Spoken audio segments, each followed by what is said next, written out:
नमस्कार दोस्तों, आप सभी का स्वागत है। देखिए, अपना कक्षा 10 का जो रिवीजन चल रहा था उसी में अपन आज बात करेंगे आत्मकथ्य जो अपनी कविता है। चलिए शुरू करते हैं इस आत्मकथ्य कविता को। देखिए, यहाँ पे जो पहला जो पद्यांश दिया गया है उसकी अपन बात करेंगे। कविता में जो पूरा का पूरा है, देखिए मैंने प्रसंग और संदर्भ के बारे में बताया है कि प्रसंग और संदर्भ जब लिखते हैं तो वहाँ पे आपको पाठ और पाठ के कवि का नाम जो है वहाँ पे लिखना है। ठीक है, चलिए आत्मकथ्य की अपन शुरुआत करते हैं। देखिए, मैंने एक वीडियो डाल दिया है अपने मुहावरे का, और जहाँ तक हो सकेगा मैं कल तक जो है लोकोक्ति का भी डाल दूंगा। ठीक है, मुहावरे और लोकोक्ति होने के बाद में आपको जो है यहाँ पे समास और जो संधि है वो भी आपको बता दी जाएगी। ठीक है, चलिए शुरू करते हैं आज की इस क्लास को।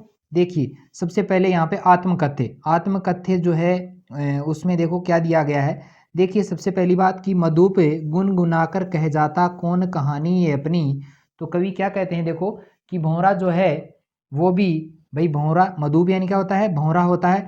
तो भौरा जब गुनगुनाता है, फूलों पर जब गुनगुनाता है तो वह भी अपनी कोई आत्मकथा कह रहा होता है, वह भी अपनी कोई करुण कथा या कहानी कह रहा होता है। मुरझाकर गिर रही पत्तियां देखो कितनी आज घनी। तो यहाँ पर जो कवि हमारे जयशंकर प्रसाद हैं वो कहते हैं कि देखो, जो मुरझाकर पेड़ों से गिरने वाली जो पत्तियां हैं वो भी अपनी कोई करुणिक कथा कह रही होती है, अपनी कोई करुण कहानी कह रही होती हैं। इस गंभीर अनंत नीलिमा, इस गहरे अनंत यानी जिसका कोई अंत नहीं है, नीलिमा यानी नीले आकाश में असंख्य जीवन इतिहास।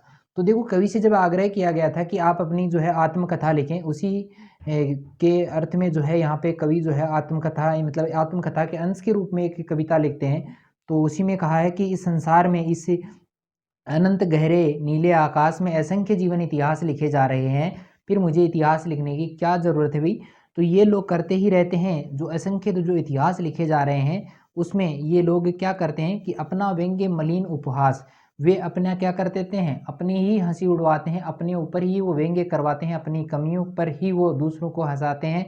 तो तब भी कहते हो कह डालूं दुर्बलता अपनी बीती, फिर भी तुम मुझसे कह रहे हो। भाई लेखक से बार बार आग्रह किया गया कि आप भी अपनी कोई आत्मकथा लिखें, तो उसी के संदर्भ में ये कहा गया है कि फिर भी तुम लोग कह रहे हो कि मैं अपनी जो कमजोरियां हैं, भाई देखो कहा ना कि तब भी कहते हो कह डालूं दुर्बलता अपनी बेटी, फिर भी तुम कहते हो कि मैं अपनी कमजोरियों को लोगों के सामने प्रकट करूं। जब मुझे पता है कि लोग कमियों को सुनकर हंसेंगे, फिर भी आप कहते हो कि मुझे कमियां जो है, मेरी जो कमियां हैं, मेरी जो दुर्बलताएं हैं उनको मैं प्रकट करूं। तुम सुनकर सुख पाओगे। तो कवि कहता है कि तुम जो है ये सब सुनकर तो तुम्हें तो खुशी मिलेगी, तुम्हें तो सुख मिलेगा, लेकिन देखोगे ये गागर रीति। गागर रीति होने का मतलब है कि मेरे जीवन में ऐसा कुछ भी नहीं है जिससे तुम्हें लाभ प्राप्त हो सके, यानी जिससे तुम कुछ लाभ उठा सको। किंतु कहीं ऐसा न हो कि तुम ही खाली करने वाले, कहीं ऐसा नहीं हो कि मैं आत्मकथा लिखूं और उस आत्मकथा को पढ़कर तुम ही अपने आप को दोषी मानने लग जाओ। अपने को समझो, यानी अपने आप को तुम दोषी समझने लग जाओ। मेरा रस ले अपनी भरने वाले, कहीं तुम्हें ऐसा नहीं लगे कि तुम लोगों ने मेरे जीवन की जो खुशियां थी, मेरे जीवन की जो सफलताएं थी, उनसे अपने घर तुमने भर लिए, तुम्हें कहीं ऐसा नहीं लगे। ये विडंबना, यही क्या है सबसे बड़ा दुर्भाग्य है। अरे सरलते, अरे मैं अपनी सरलता की हंसी उड़ाऊं मैं। तो कवि कहता है कि मैं अपनी सरलता की हंसी उड़ाना नहीं चाहता, भूले अपनी प्रवंचना औरों की दिखलाओं में।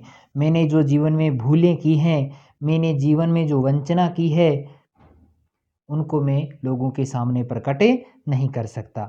ठीक है, औरों को नहीं दिखला सकता। उज्जवल गाथा कैसे गाऊं मधुर चांदनी रातों की।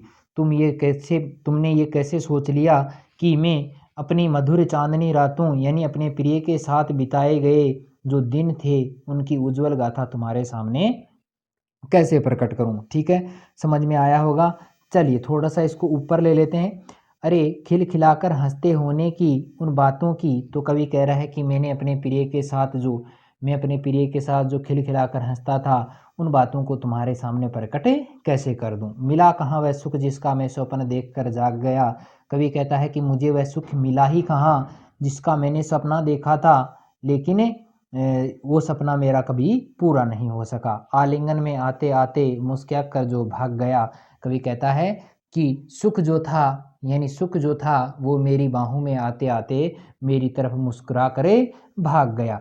जिसके अरुण कपोलों, जिसके लाल गालों की मतवाली सुंदर छाया में मैं हमेशा सुख का अनुभव करता था, वह सुख मुझे नहीं मिला। अनुरागिनी उषा लेती थी निज सुहाग मधुमाया से।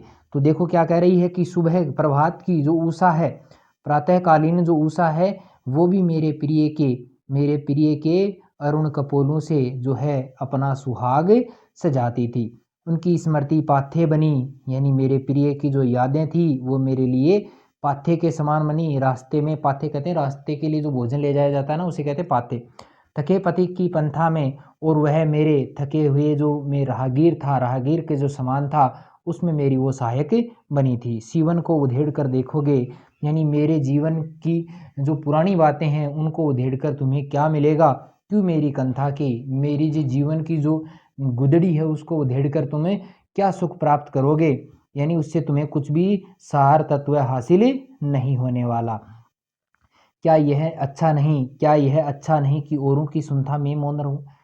अच्छा, कुछ छूट गया क्या? अच्छा, छोटे से जीवन की कैसे बड़ी गाथा कथाएं आज कहूँ। तो कवि कहता है कि मेरा जीवन तो बहुत छोटा सा है, इसकी मैं बड़ी कहानी कैसे कह दूं। अगला है, क्या यह अच्छा नहीं कि औरों की सुनता मैं मौन रहूं। कवि कहता है कि क्या ये ठीक नहीं है कि मैं औरों की सुनता रहूं और खुद मौन रहूं, खुद चुप रहूं।